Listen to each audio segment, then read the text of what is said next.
Joe kept coming home hurt. And the worst part was, I don't think he understood why. And I found out that Joe had been dumped. He wasn't an aggressive cat. He wasn't trying to fight. He wasn't trying to take over anybody's territory. Joe was just trying to make friends. But every time he tried, They were always getting in fights. Oh my god, dude. he came back with another injury. One day, he came back limping. Another day, his eye was swollen and infected. And then one day, he showed up with this deep wound on his cheek.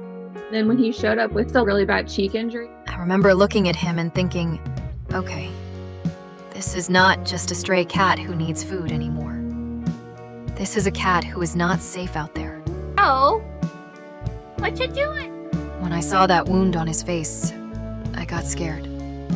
Because all I could think was, if I let him go back out there again, next time, he might not come back. I was like, I have to get him some vet help.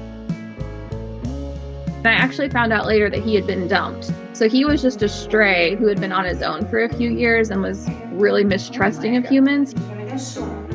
But he also was not truly feral like the other ones were. So I was like, I think I can work with this if he learns that I can be trusted. Him home and put him in my bathroom because that was the only place that I could put him at the time. No other cats, no fighting, no outside danger. Just a small, quiet space where he could finally breathe. It's very brave. But to Joe, it didn't feel like home yet. Oh, It was just another place he didn't understand. Every time I opened the door, he would tuck himself behind the toilet. Sometimes I could only see one eye peeking out. He wouldn't hiss. He wouldn't attack. He would just freeze. And honestly, that was almost harder to watch. Because it felt like he was waiting for something bad to happen. That was when I realized I couldn't rush him. I couldn't pull him out. I couldn't pick him up and somehow make him understand, you're safe now. That is not how fear works. The faster I moved, the smaller he got. So I stopped trying to make progress happen quickly. I brought food in. I sat down on the bathroom floor. And I stayed there. That was it. For Joe, food was not the hardest part. Hands were. And I know that sounds simple, but with a cat like Joe, hands mean everything. Little by little, Joe started to change. At first, he still hid behind the toilet, but he didn't hide as fast. Then he stayed out for 1 extra second, then maybe 2. And I know that sounds tiny, but with Joe, that was huge. Buckle up, everybody. It's time for the newest and best Cross-Eyed Joe update yet. Before we get to the exciting stuff, hi, I know it's been... After that, I started seeing little pieces of the real Joe. He was softer than I expected, more curious, more affectionate. He started leaning in to touch. He started watching me instead of hiding from me. And slowly, he stopped looking at me like I was dangerous. It was more like maybe I was just part of the room now, part of the routine, maybe even part of his world.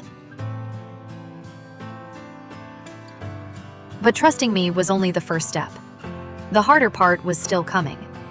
Joe had to meet the other cats in the house, and because he had already been hurt by cats outside so many times, I knew I had to be careful.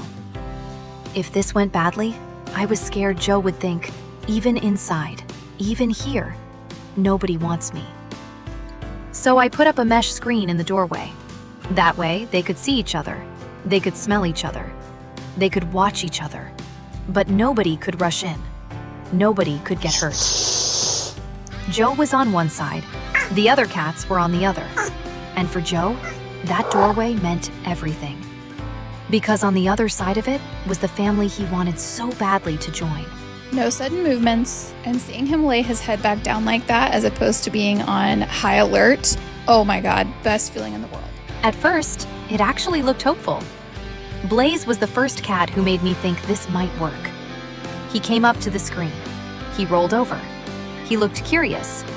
He didn't seem angry. He didn't seem threatened. For a second, I thought, maybe Joe is finally going to have a friend. My cat Blaze would come up to the door and just like roll on his back, and like I would say it was them flirting with each other. Blaze, no. He gets hangry, Joe. Yeah. Cats can be finicky and unpredictable, and something kind of switched. Blaze was like, actually, never mind, I don't like you. It got very stressful for a while. I actually had to do a reintroduction. That was when I realized Joe didn't understand cat boundaries yet. He wasn't being mean. He wasn't trying to scare Blaze. He just wanted the friendship so badly that he didn't know how to slow himself down. Joe didn't just need a friend.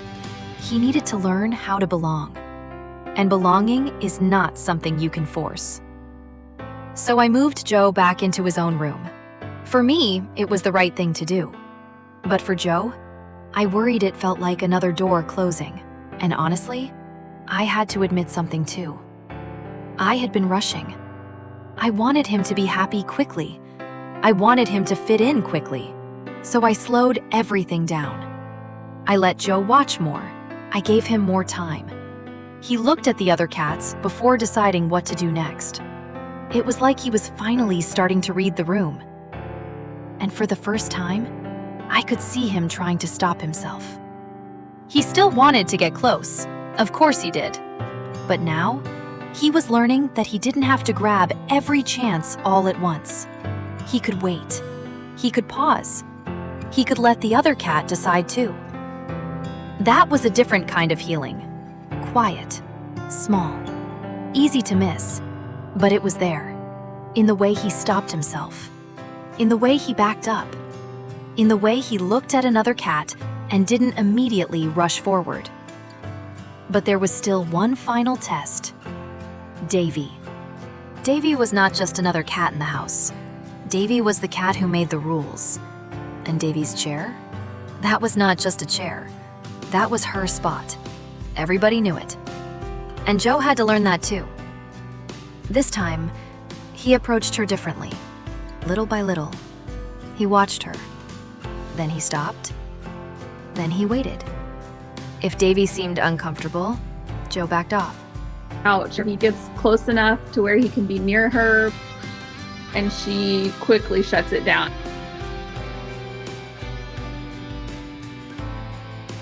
There was one evening where she was sleeping in the recliner, and I see him jump up in the recliner next to her. And I'm fully prepared for the typical hiss, swat, but she just kind of looked at him.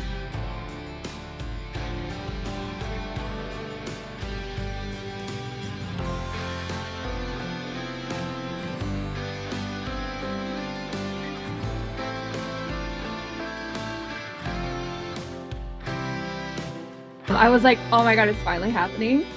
I'm so happy right now. I knew Joe wanted a friend so badly. So I was just so happy for him that he finally was like, okay, maybe she does like me a little bit. And that was the first time I really felt like Joe was not standing outside the door anymore. He hadn't just been brought into the house, he had been given a place inside it. He is not the cat who kept coming home hurt because he was trying to make friends in a world that kept rejecting him. He is not the outsider standing on the edge of everything.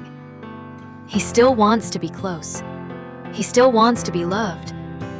But now he knows he doesn't have to force his way in. He can take one step, then wait. And this time, when he steps closer, he is not pushed away. Some animals don't just need to be rescued from the street. They need time to understand that they are safe. They need a home patient enough to let them make mistakes, try again, and learn a new way to live. For Joe, what changed his life was not just coming inside. It was finding a place where, after everything he had lost, after every time he had been rejected, and after every door that had closed on him, he was finally allowed to stay. He does not love it.